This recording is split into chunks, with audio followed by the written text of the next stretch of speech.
Steel City. Is everybody ready to go? It's proclaimed the greatest radio show. Welcome, fans, to another episode of The Spread. I'm your host, Jim Sella, in studio with co-host Jay Dash. We got our Steelers preview coming at you. The Pittsburgh Steelers going cross-country, taking on the San Diego Chargers. Both teams are 2-2. Both teams have pretty much won it with offense, but the Chargers still have their starting quarterback, and we got Michael Vick. Yeah, like you said, both teams 2-2. The Chargers coming off a big win versus the Browns. It was a close game, though. A lot of people thought they were going to blow them out. And the Pittsburgh Steelers coming off a terrible loss with a lot of terrible coaching decisions, and they need to rebound from that this week. Big rebound, like Bill Russell rebound. The Steelers need to get out to a quick start, I think, in this game, because San Diego's offense, it's a high-powered offense. It's a big play offense run by Phillip Rivers.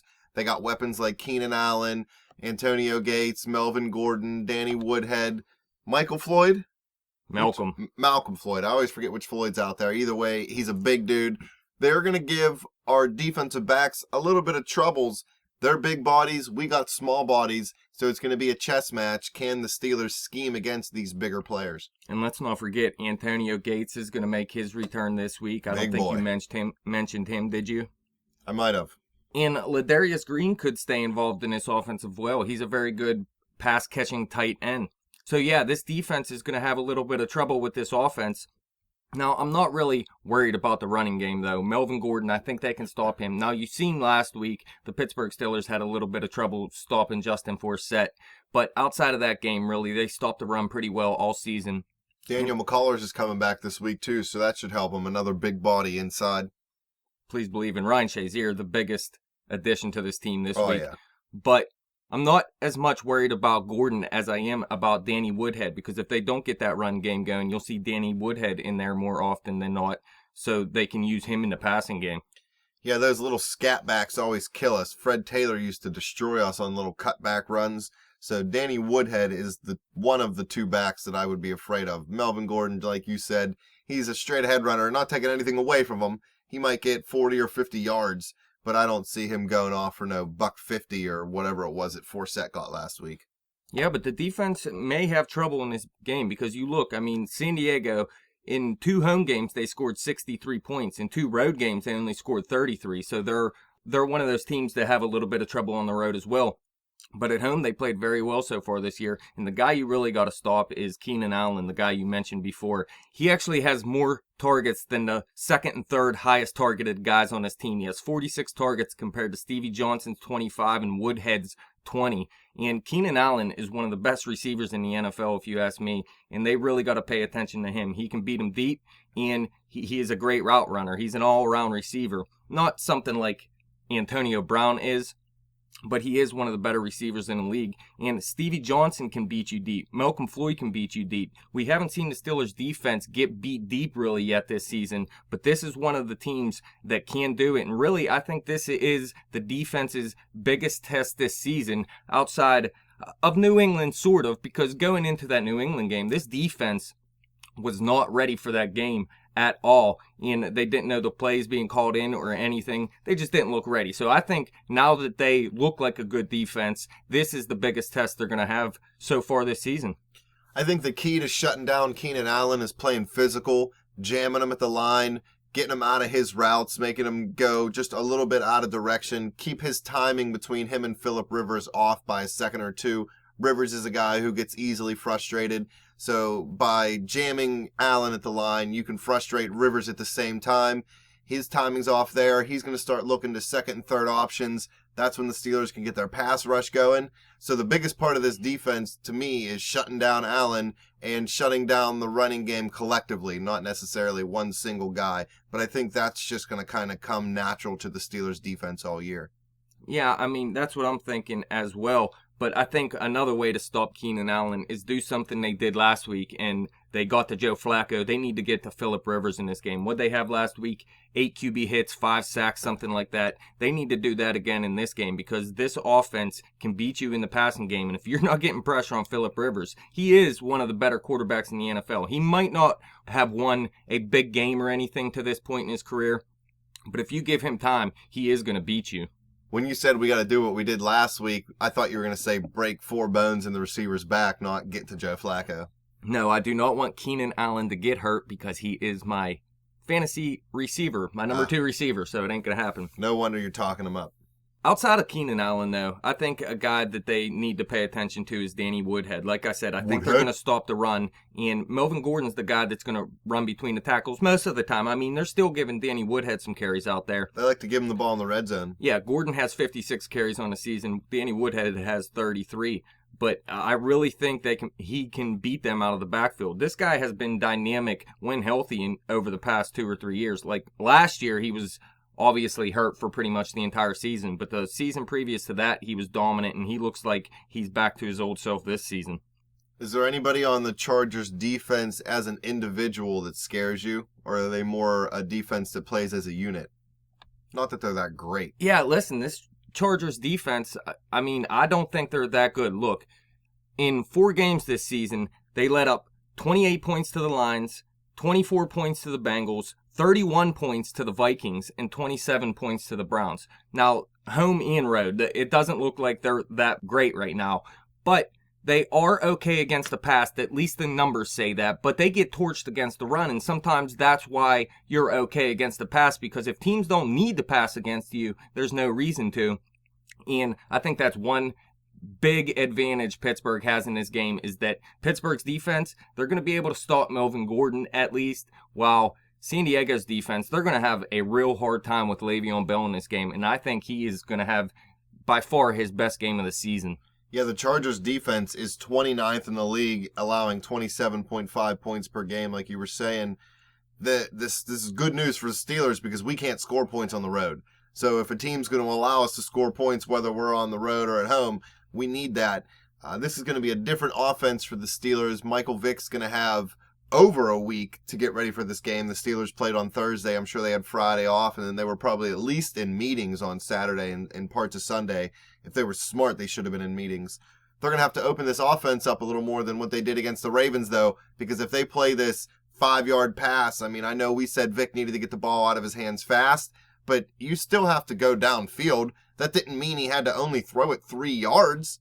Yeah, I mean, I was complaining after the first 3 drives last week against Baltimore, and I did want to see short passes to Le'Veon Bell and Brown so they could do their thing, but you do need to open it up, and I was very happy with Mike Vick's accuracy last game, and if he can keep that going into this week, and they open it up a little bit, he could have a big game. Do I expect him to be as accurate? Probably not, because I want to see him go deep a couple times. You remember, we're bringing Martavis Bryant back this week. That's really going to help with the deep ball. Huge help. We seen Vick to Bryant in the preseason on Vick's first pass of the preseason, and that looked pretty good. But preseason is preseason. I keep saying that. But it looked good at the time, and Martavis Bryant actually looks like more of an all-around receiver in the preseason. I mean, he was running nice routes as well, but they really need to go deep a couple times in this game to open things up for some shorter passes over the middle and stuff as well, and that'll help Le'Veon Bell out as well. But I think either way, Le'Veon Bell's going to blow up and run for like 150 yards in this game. I want to see Pittsburgh get the ground game going early. I want to see him hit or at least go after a deep ball early. And I want Haley to let Vick not roll out and run, but roll out and throw. Roll him to the left. Let your receivers run some patterns to the sideline. I know it dictates, what hash mark you're on. If you're on the left hash mark, you don't have a whole lot of room. But you got to let Vick do what he's comfortable with doing. And he's not comfortable throwing across his body. He's not... It's weird. I don't want to say he has one of the strongest arms in football, probably still, but it's on the deep ball. It's a little different on his short passes. He just gets a little more erratic. Not that they're a bad pass. They might just be a tad high or a tad low. They're still on target, but it's not like Ben's rapport with these receivers where he's hitting them in full stride so that they're still running with the football. And that's not a knock on Vick because he hasn't had freaking 10 years in the organization like Ben has and all the time that he's put together with these guys. So you got to play to Vick's strengths, and that's get him in space. Let him run it if he has to for 4 or 5 yards, but don't run it on 4th and 2 on a freaking quarterback sweep. Come on, this isn't Tecmo Bowl. I was upset with the coaching staff last week, and another reason to be upset with them is they should have let him open it up a little bit last week, because I believe the Baltimore Ravens have one of the worst secondaries in football, and that's a good way to get him comfortable in the passing game, is let him get a couple deep passes and torch that defense. Even if it's for one drive, you let him torch that defense, he's going to feel a little bit more comfortable going into this game, because like I said, San Diego, they do a good job of stopping the pass somewhat this season. Like I said, it has to do with them not being able to stop the run too. But I think their secondary is a little bit better than Baltimore, and he may have a little bit more trouble in the passing game this week, and that's why they got to rely on Le'Veon Bell in this game. But I will also say the San Diego Chargers have had trouble with running quarterbacks in the past, so that is one advantage Mike Vick has, and maybe he can use his legs a little bit more in this game. I'm not saying he did terrible last game with his legs. He had 33 yards rushing or something, but I'd like to see him get 40, 45 yards in this game on a couple carries. And, that's the beauty of the designed rollout, because then the defense doesn't know what he's doing. Is he running? Is he throwing? And with Vick's arm strength, when you go downfield, what's the real worry that you have? He's going to overthrow it. It's going to be an incomplete pass. Most likely on an overthrow on a deep ball downfield, it doesn't get picked off. It's when you underthrow it, it ducks a little bit in the air. The defender's able to undercut it and take it. So there's not a whole lot of risk with Vick's deep ball. It's just going to go too far, and then it may be a wasted down, but it's still a risk you have to take. This is going to have to be a high risk, not the whole time, but they're going to have a few high-risk plays to be able to keep up scoring with San Diego in this game. That's why I wanted to see it last week. But going into this week, having either Antonio Brown or Martavis Bryant on either side, it makes it a lot easier for Michael Vick to go deep in that situation too. But also last week, there was a lot of double coverage on Antonio Brown, and Vick may have looked off of him a little bit too quick when Brown still could have beat the defense deep. But now with Bryant back, maybe there won't be so much double coverage on Antonio Brown. Is DHB going to steal time from Wheaton? It's possible, man. Wheaton hasn't really shown anything thus far this season. And Hayward Bay, he's looked pretty good so far this season. They're going to have to keep Hayward Bay involved somehow, because Michael Vick's only touchdown pass this season came to Hayward Bay. And, they look pretty good together. Vick, he hit Wheaton a couple times too, so I don't know. I want to keep them both involved. Spread it out. Well, not necessarily. If you run three wide, have Wheaton in there sometimes, have Hayward Bay in there sometimes, and let's not forget, Martavis Bryant isn't going to run on the outside every single play either. You might see Wheaton out there or Hayward Bay on the outside as well. Well, yeah, Bryant coming back. This is his first game since last year, so they're going to have to... First play of the game, dude. Michael Vick to Martavis Bryant deep. I've been saying it, man. I want to see them put points on the board early. I think San Diego would be looking for that. Who cares? You can look for it, but unless you have a safety or a corner that can run with Bryant, you can still beat him. The opportunity is still there. I'm not saying it's a guaranteed play, but one-on-one, how many defensive backs can run with Bryant and have that same size? And look, in this game, I still want to get the ball to my playmakers quick. I still want to get the ball to Le'Veon Bell quick. I still want to do some quick hitches or screens or whatever you want to call them to Antonio Brown, but let them come more natural. Don't run Don't 15 force them straight.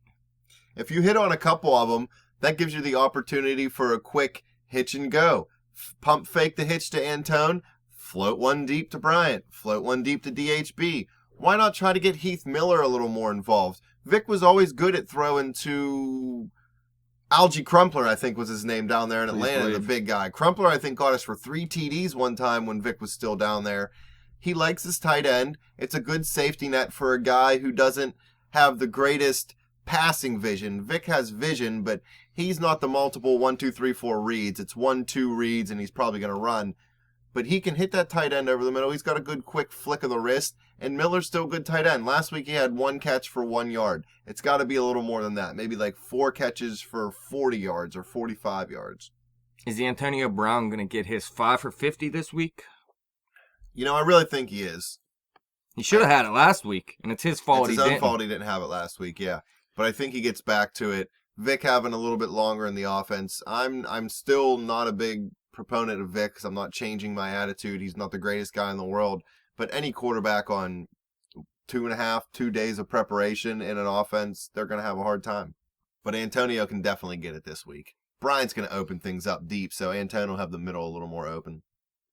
Yeah, I think Vick is going to have a better game, not necessarily in terms of accuracy this week, but just overall a better game. They're going to allow him to open up a little more, and he is going to hit a deep ball or two. But I also think San Diego, like I said, Pittsburgh, that's one thing that this defense hasn't done this year compared to last year. Last year, they let up the big play, the deep ball touchdown so many times last season, and they've done a great job this year of being able to stop opposing offenses from doing so. But this week, like I said, this is the biggest test for him since that New England game. And I think Keenan Allen or Malcolm Floyd or Stevie Johnson, there's just too many guys that can come up with the big deep ball play. I think one of them are going to come up with the play, but I don't know if it's going to be enough for San Diego or not. I mean, I'm having trouble figuring out who's going to win this game. What are the all-time records here? The Steelers are 22-9 all-time versus the Chargers. They're 8-2 in their last 10 meetings, and Pittsburgh is actually above 500. They're 7-6 all-time in San Diego, although they lost their last matchup out there in 2006, 23-13. They have a little bit better luck over there than they do with San Francisco and some of the other West Coast teams. Seattle always pounded us even when they weren't even good. More good news for Steeler fans. We're 42-24 all-time on Monday Night Football. All Steeler fans know that we show up on prime time even when we're having down seasons. We're 1-1 versus the Chargers on Monday Night Football. Mike Tomlin's good on Monday Night Football. Ben Roethlisberger's good on Monday Night Football. But all that said, the Steelers' offense the last few years historically have struggled on offense on the road. So let's hope that doesn't happen, and let's hope our Monday Night Football offense kicks in and we put up points. Yeah, I don't think it's just Ben Roethlisberger struggles on the road. He's definitely not as good on the road as at home, but I think it's more of a team thing. And now with Michael Vick at quarterback, I don't expect that to change very much. But those records you're given, what are they all-time on Monday Night Football? 42-24. Yeah, I was looking before. I think the San Diego Chargers were actually 19-19 on Monday Night Football, so they're about a 500 team. And remember, Vick had a beast Monday night performance for the Eagles one time. He had somewhere around 300 yards passing, 80 yards rushing, and I believe it was 6 total touchdowns in that game. Told you, Mike Vick's a beast, dude. He was probably 25 at the time, but still. Not with the Eagles. Oh, it was with the Eagles. Yeah. I wasn't paying that much attention. You never pay attention when I'm talking. His past games, I really don't pay too much attention to. I mean, this is a different Michael Vick, obviously. But what's your key to victory in this game? Le'Veon Bell, man. You got to feed this guy the ball. He should have 10 catches and 20 runs. D'Angelo Williams, they kept saying they were going to keep him involved. I knew he had they wouldn't. One carry the one game, 2 carries the next game. It's going to be all Le'Veon. I mean, you have to give it to Le'Veon. Yeah, you can't take a guy his talent now, off if the we're field. up 25 points or something, then you can give D'Angelo some carries. Although, I mean, they were up 20-7 last week, and they just like always, just like the Steelers always do, they fall apart in the second half. Yeah, it didn't make any sense. That was mostly on coaching last week and mostly on Scobie. We'll give it to them, too. At least the defense, you can't really blame them for anything last week because they were put out on the field too many times. They gave up points, yeah, and they gave up late touchdowns, field goals, whatever you want to say, but they shouldn't even have been involved in those situations. The offense should have had more points on the board, so I'm not putting any of the blame on the defense from last week. And I think they're going to have another tough challenge this week with San Diego because Phillip Rivers, he's a good quarterback. But I'm with you, man. I'm not going to say it's my key to victory, but I think Le'Veon Bell needs to have a big game, and he's going to have a big game. But they really need to let Michael Vick open it up a little bit more, or else San Diego is going to stack the box and do everything they can to stop Le'Veon Bell. Not saying that that's going to happen. I mean, they could stack the box, and Le'Veon Bell still could have a good game, but he has less of a chance of doing so. So they got to let Mike Vick throw deep a couple times in his game to open things up for Le'Veon. But yeah, I'm going to say Le'Veon has over 150 yards in his game, a couple touchdowns, and has at least 7 receptions. I think they got to score early, too. Get up early. You don't want to be behind San Diego. You don't want to be chasing them. Yeah, I think they're going to have to score early and often. I mean, like I said, San Diego's offense has been great at home, and this is an offense that I came into the season saying I really liked. I said their defense, maybe they'll be all right, and it looks like they may be okay, they may be bad, but the offense, I still like what they have out there. I mean, they have a ton of options for Phillip Rivers, just like the Pittsburgh Steelers have a ton of options for Michael Vick, but Phillip Rivers definitely the better quarterback in this game. My key to victory, I'm going to say you have to get to Phillip Rivers in this game because I think they're going to be okay at stopping the run, like I said before. But if you give Phillip Rivers time, he has way too many options out there, and he's too good of a quarterback to make the big mistakes, and he will torch this defense if these linebackers and these DNs don't get to him. Can I have a second key to victory? Sure. The team needs to bring a lot of eye black because the sun in San Diego is going to be reflecting off of Phillip Rivers' forehead for a lot of the game because it's so big. It's the only one that rivals Peyton Manning's. So they need eye black or else Rivers' forehead will blind you and you will lose. Well, I'll give you my second key to victory.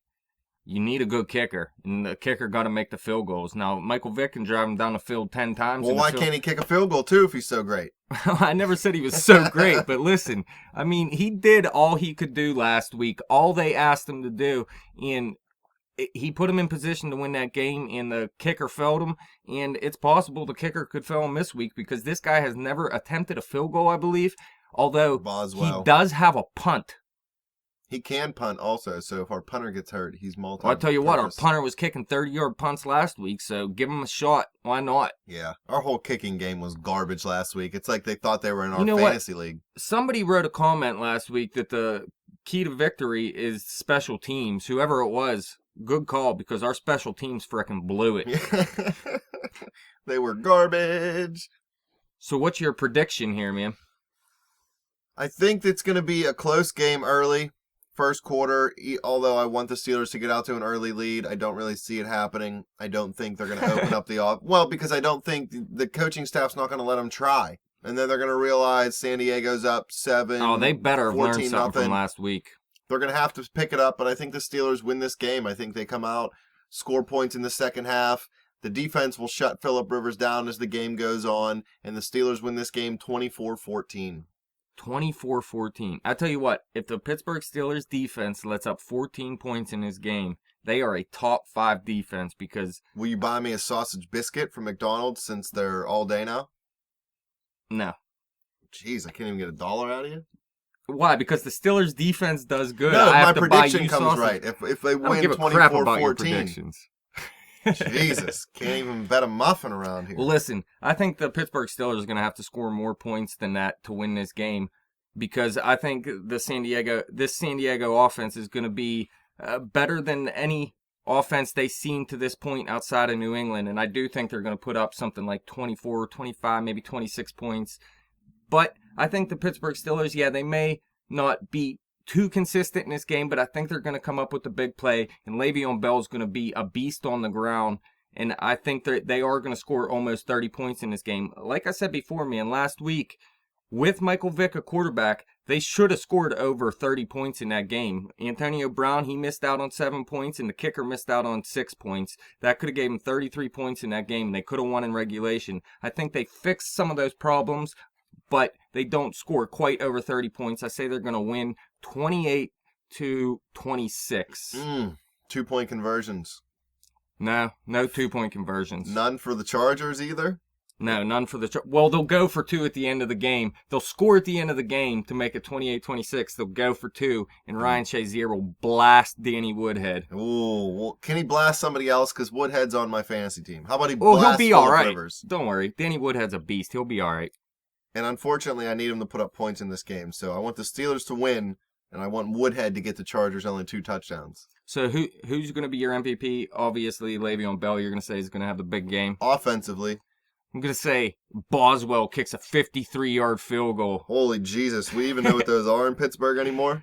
I didn't know you could kick one over 30 yards and make it. I don't know how they're going to score 28 points and have a field goal or 2 in there either, but we'll see what happens. I know a San Diego Charger defender that scares me. Manti Te'o, is he still there? Well, the only thing that scares me is he has pretend girlfriends and invisible friends. Maybe his pretend girlfriend is going to seduce Michael Vick before the game, though. It could happen. Stranger things have. But that's all we got for you this week, folks. Hit us up on Twitter at bet_the_spread or hit me up on Twitter at betjimthewin. Check out the Facebook page at facebook.com/betthespread. Keep coming back to YouTube and click and subscribe. Go to Jim Sella's personal Facebook page and click on the donate link and save my dog's leg. Go Steelers!